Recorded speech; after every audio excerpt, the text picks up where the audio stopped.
Welcome back to the Rob and Savage podcast. Look, I got a special guest here. Look, when we met her down in Atlanta, we just received an award, and she came right up to us, man. And I love the spirit that she had with her. Nesha, how you doing? I'm good. How are you? I'm good, man. Like I said, man, that was a great interaction with you out there. And knowing that you have followed us and we knew of you, that was a great thing. Yeah, for sure. That was my first SEA award attending. So I had been nominated for Social Media Influencer of the Year. Okay. Didn't take it home that year, but yeah, I seen a lot of other people from Nashville in the city. So, I kind of just wanted to make my rounds, congratulate everybody, and before I headed out. So, yeah.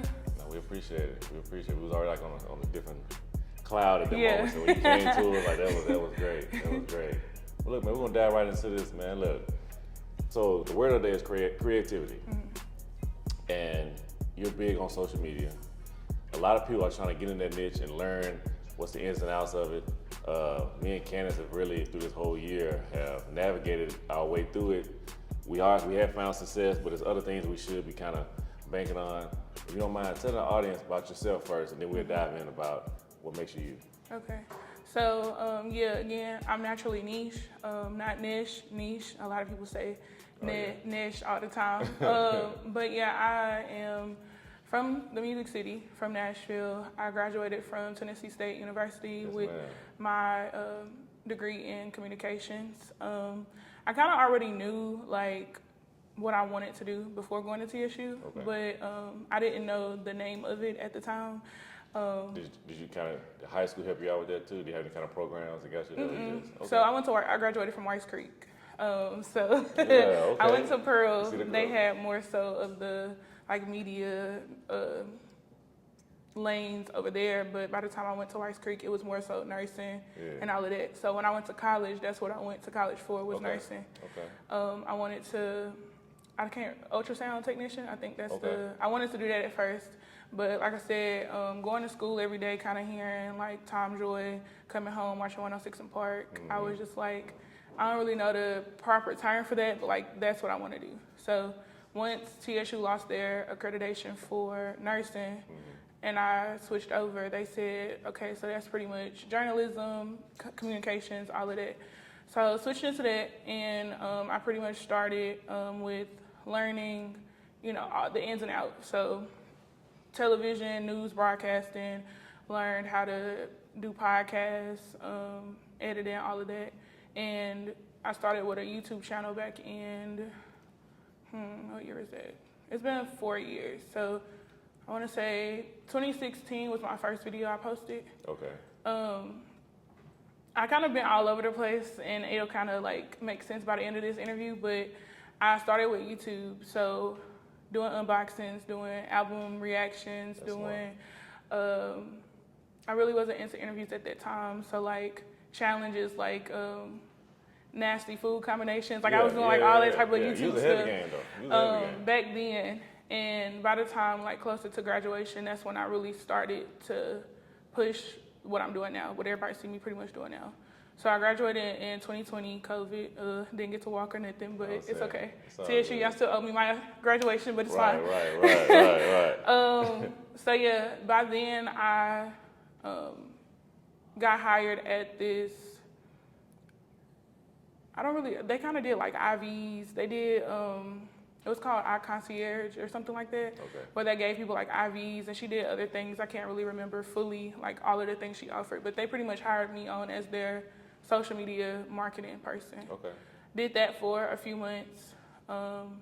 Pretty much kind of got her started up, and then pretty much it was kind of like a temporary position, really. So helping them out in that short period of time, what did y'all learn from it? Because I know they was they needed that advertising for their business, and what did you learn from that? Pretty much just learning how to balance my time. So the different projects that I had to do, and it had to be done at a certain time. So in school, you're learning how to do things, and of course you have it's due by this time, but when you get into the real world, it's kind of different. They're throwing 3 projects at you at once versus you got this assignment this week, and then next week you got a different assignment. So it was a little different. It was me learning how to manage my time when it comes to projects like that. So I had to revamp their entire website. Somebody did their website or started their website. She paid them thousands of dollars, never got done. So I kind of came in and helped them finish their website from where the person had left it.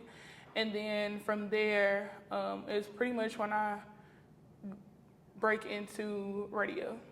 Okay. And I started at Streets 993. Okay, wow. So Yeah. now, how did the opportunity come around though? So I reached out to Ariana at the time. Okay, shout out to Ariana. And I pretty much was like telling her, hey, this is really what I want to do. Been knowing it for a while. And she was just like, okay, if this is something you're serious about, like I'm gonna put my name out there for you. And we're gonna really see like how it goes.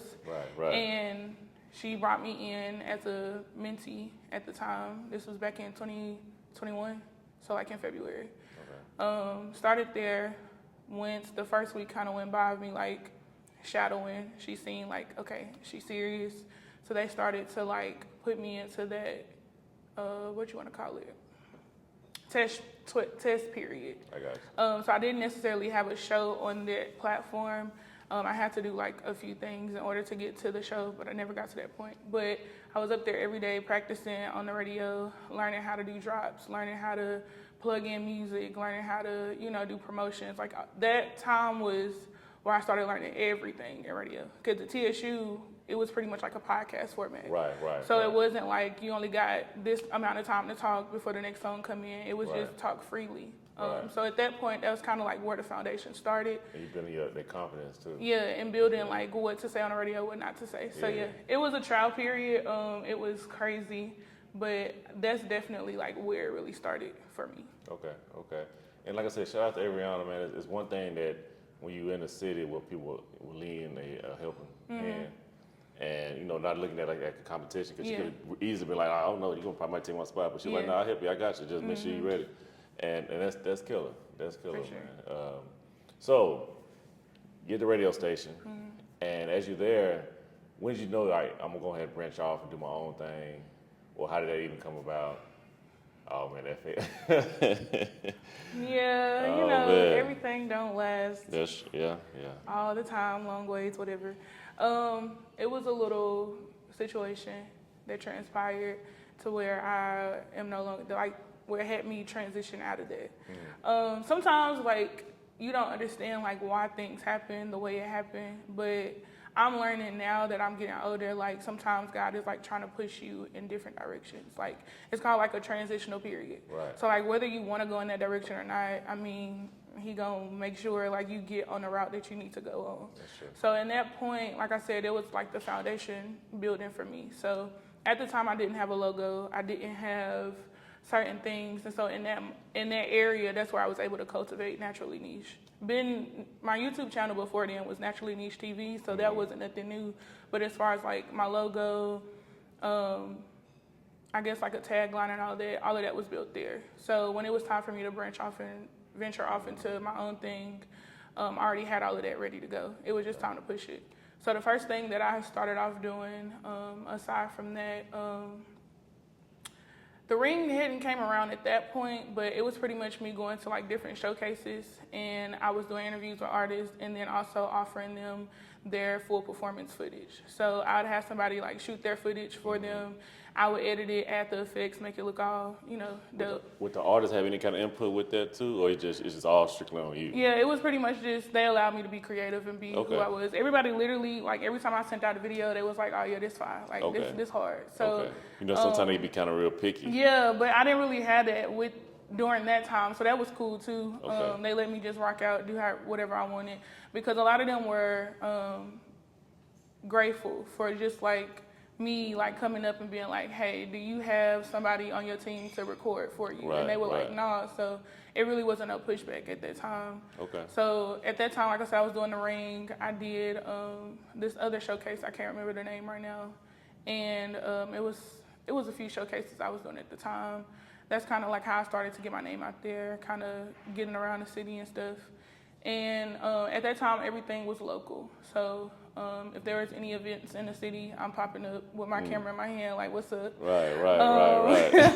I'm DMing people at that time, like, you need an interview. Like, at that point, it was really just me putting it in people's face. Like, hey, I got to stop it because you just said something that I think a lot of people need to really hear what you just said.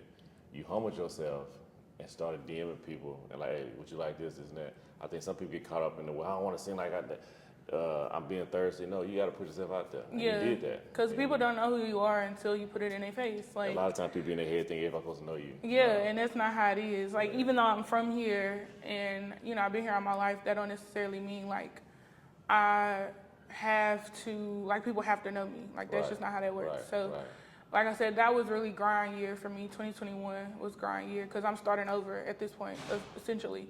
From what I had in my brain is like what I'm gonna do. I'm gonna be a radio personality. It didn't work out like that, so I had to start over. And that year was pretty much just that grind year. So fast forward to 2022, The Ring ended up putting together a podcast. Okay. And so it was me and a few other people that was on the podcast. We did it every Friday on Trios Live. I'm not sure if you are familiar with Texas Trio. I'm not, but okay. I did The Ring with the podcast with them. It was called The Ring Uncut or The Ring, something like that. Y'all, my memory is bad. Sorry.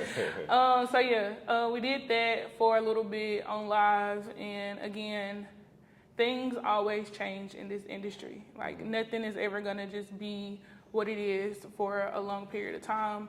So once that changed, I met somebody on the podcast, and he had an opportunity through Zeus. Zeus called him, and they were like, we're coming to Nashville for a show that we're doing called Baddie South. We need media. So he reached out to me and was like, Niche, like I know when it comes to work, you don't play. So I'm pretty much giving this to you.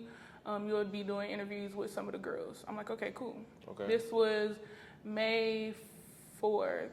It was around May 4th when they were coming down here at Cinco de Mayo, May 5th, 2022. And May 4th, they canceled it. They were supposed to be coming down here. They were filming Baddie South. They canceled it. And so I was like, okay, well, it is what it is. Do you know why they canceled it or just it wasn't? The production was behind. So they were coming from Charlotte. They were not, they were coming from somewhere. Some of my girls, the two twins was in there, Sweet Poison. It wasn't in that, it was somebody. I knew it was more local people that I had knew that was in that Go Be In That show, but I guess it didn't. Yeah, it was a lot that was supposed to happen and it didn't. So like I said, they canceled it because production was behind. And then literally the day of, I got a call maybe 12 the afternoon, and it was like, have somewhere to be, like have something set up. They're gonna come through.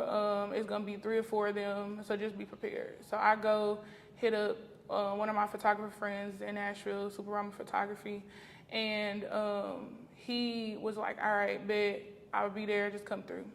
We was probably there for like 3-4 hours before they showed up.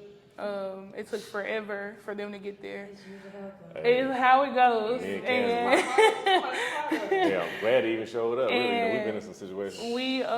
I see this van pull up outside, and so I go out, greet them, and it was like, this is the building y'all gonna come in. And they was like, okay. So I'm trying to figure out like why y'all sitting outside in this van for this long period of time. I'm just trying to see what's going on. When they finally come in, they got camera people, security, all the girls coming in. So literally what they told me was not what it was. Like, I didn't know they were going to be filming and doing all that. Right. So I just do my podcast interview. At the time, it really wasn't a podcast. That's just kind of how I got labeled. And I do the interview. And they was just like, thank you. You know, it was a great time. Come out to the club with us. We're going to Calendars. Come out to the club with us, whatever. Whole time they recording. This whole time. Oh, this is a whole full production right now. Literally, that's a full production. They came in, they rearranged the whole set. They put lights up under the couch. They put curtains up. Like, it was a full production. Yeah. I go out to the club with them, and they invite me into their section. They get into a fight. Y'all already know how that goes. Made up fight or real? I don't know. A lot of people think it was made up. I feel like it was probably, for the cameras. Hip Hop Atlanta type shit. Exactly. Yeah. And again, at that time, like I couldn't really like process it because I was going through the motions. I got you. So when it came out officially on Zeus, I think that's really where my whole process, like just me as a personality, me as a creative, that's kind of where it took off because I knew people watched Zeus, but I didn't know that many people watched Zeus. They got a little a draw. It was a lot of people like, oh, I see you on Zeus, like sending me DMs, people following me. I don't even know these people. I will admit, I used to think that, please y'all don't get on this. I used to think people who watch Zeus was like people you don't have cable, or you do have it on the Fire Stick, or older people. Okay. Not older people just watch like the old channels and shit. Like my parents, for example, they always still watching Bonanza and all that shit. Y'all ain't that old. Yeah. But they'll watch that. So Zeus, I'm like, okay. But I heard, it's a lot, just like, what's the other one? Tubi. Tubi, well, it's like a streaming service. So you pay monthly to watch the content that they put on there.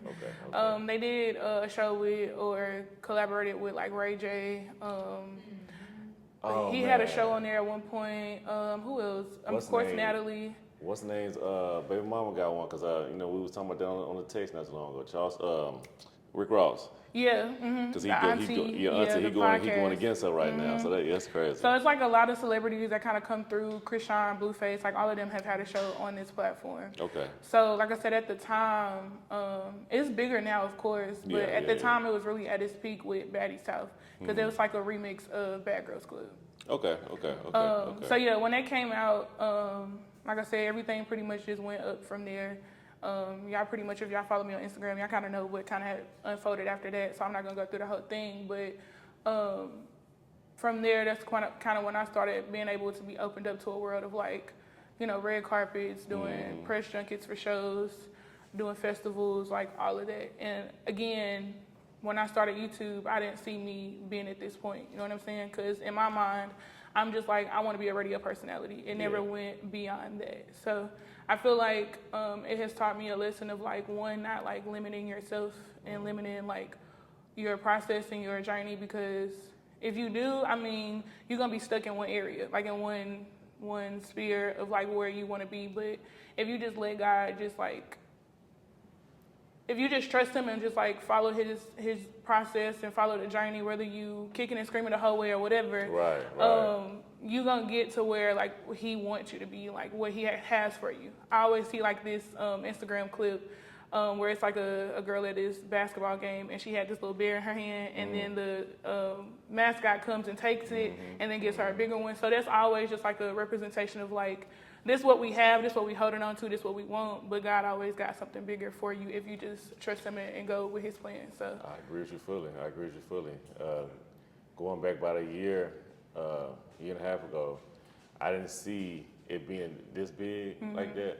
So you just saying that, it just made me like, wow, like, you never know what God got planned for you. Like, yes, I want to do the podcast, but I know we're going to be a face of whatever, what I mean? Yeah, so me and Candace can go out and people it's just astonishing that people even recognize, even yourself, but like I said, that was just, we humble. Yeah. You know what I mean? So we ain't seeing the outside world like that. So it's gotta put you in that place whatever you want to have you at. Definitely. I mean, y'all done upgraded. Look, we on top of the city. What? We on top of the city. On top of the city. For real. Literally. Definitely. Literally, man. So I want to let Candace tap in on this. Like, look, even in her name, she's creative. You know what I mean? I couldn't do this without her. But I know that y'all both had some conversation on just that whole world of being, how hard is it, how easy it is to be in the creative space when it comes to social media. Being a creative, there's like a lot of, what's the word I want to use? There's a lot of like, people have these ideas in their head of like what a creative is, what it takes to be a creative. I feel like we're in a world where everybody want to be an influencer. Everybody wants to be a creative, which is nothing wrong with that. By all means, do your big one. But it's not as easy as what everybody thinks. So for me personally, I started off as, I guess, an influencer, a YouTuber, and I ended up morphing into like this, I call myself a dynamic creator, because I do so much in front of the camera and behind the camera, and doing that all by yourself, that's a task within itself, you know what I'm saying? Right. When it comes to doing the interviews, you have to come up with the questions for the interview, you recording it, and then you editing it. So it's just a lot when it comes to just the type of creative you are. So I feel like it just really just depends on, like I said, your lane. Like for you, like you said, you do cameras, photography and videography. So it just depends on the lane that you're in, and kind of just your consistency. I feel like people feel like they're supposed to blow up because, oh, I posted this video, this is fire. That's the entitlement part. And it's like, well, this should get easily 10K. And then like when it don't, it's like, oh, I don't want to do this no more. They get depressed or like, think about it, man, stay my ops. It's a weird, it's a weird industry. On your journey, like just even when it came to posting or when it came to even creating your own content, like did you have those mental stops or blocks on your journey with this? Of course. I feel like all creators have that blockage point of like feeling like, dang, that didn't work, so now I got to pivot to figure out what works for my audience. Because for me, I'm still trying to learn my audience and learning like what content to create for certain audience people or people that's watching. So a lot of the people that's on my page are not followers because if I'm doing a festival, they're just tapping in to see, the coverage from the festival. Or my core audience, they may not care about a festival that I done. They probably just care about my day-to-day. So it's finding that balance between like just, making sure the quality content is hitting who it needs to hit. But I feel like every creative have blockages on like, okay, what do I create next? You know what I'm saying? Like, but what I'm learning too is like learning to write stuff down. So it's like I have ideas in my head daily. And if I don't write them down, those days where I have my blockage, it's just like, those ideas you had, they're gone because you're not thinking of that right now. So if you write it down, you can at least go back to it, and then it will kind of start to create that flow again in your brain. So how did you push through those blackish moments? I always say, and I need to stop saying this, but I'm a crybaby. Like for me, like if stuff ain't going my way or like something is just like frustrating me, I cry about it, and by the time I'm done giving myself this little pity party, then I'm good. Like I'm ready to rock out. I'm ready to like figure out a way around it. And then just knowing that like I have people that are like, I'm not gonna say dependent on me, but I got people that's like wanting to see me win. So it's just like if I give up, like my mama, she supports me 10 times. My sister, like they not finna play with me. Like they like, you done this, you done this. It's like, why are you gonna give up? Like for me, I'm only 3 years in. So it's kind of unheard of for me to have done the Grammys or done these certain things in this time frame. So it'll kind of just be done for me to like stop just because it's not coming how I want it to come right now. You know what I'm saying? So it's just having that mindset to be like, keep going. Because I didn't waste all this time. I didn't waste that degree money. I didn't waste none of that to get here and just be like, yeah, I'm finna stop. No. Nah, we on the same page. I promise you. Like, we again, we didn't think it was gonna get to this point, but we so in, and it's no way. You know what I mean? Like you said, you've been in it for 3 years, and you sit back and look like, man, I can't just give up on all this progress. What's next to the door that's gonna open up? And that's where I'm at with it too. Like, God is actually just showing. It might not even be in the podcast. It could be anything in our life. Through this whole lens, he's showing like, nah, we got you. Just keep on doing what I say. It's gonna sound rough because like me and Cam, we have a blockage. I was like, man, I don't know what to, but then I wake up the next morning and boom, all right. And I like how you said how even though our platform was based on the podcast, we added on the extra things like the savage stuff and the just comedy part. That really came from Canada because she's like, wow, you gotta show your personality. Yeah. I'm like, damn, you're right, Cam. You're right. I was like, I be trying to like, cause I'm a funny guy. Okay. If you know me, know. Yeah. But she said, put that on camera. I said, all right. Or just tell a story. And that's all it is. Key thing Candy said, what'd you say, Candy? said, it's your story, Robert, just tell it. I'm like, damn, you're right. I think that's the thing too, is just not being, like I said before, learning not to just be stuck in one place. Like you said, you started with the podcast, but now you're adding on different layers to it. With creatives, I mean, they feel like, okay, boom, I got it here. I'm just gonna stop here. You know what I'm saying? Keep adding, keep creating. I mean, that's what we are. We're creative. So don't just stop at a podcast or stop at, like, we can pretty much do anything that we want to do. It's in our hands, man. Like even when I look at like Desi Banks, like he started off on Vine. Yeah. And look, Vine gone, he's still here. You know what I mean? So yeah, you got to reinvent yourself and still stay true to your core. Okay. Look, so you got any other questions, Ken? Yeah, what's been your highs of highs with this journey? They don't know your lowest of lows with this. Ooh. Yeah. Y'all got trying to get in my business. Oh yeah, we in there. I would say the lowest. I'm gonna start there because Okay. the high is. I'm gonna have to come back to that one. The lowest part of it.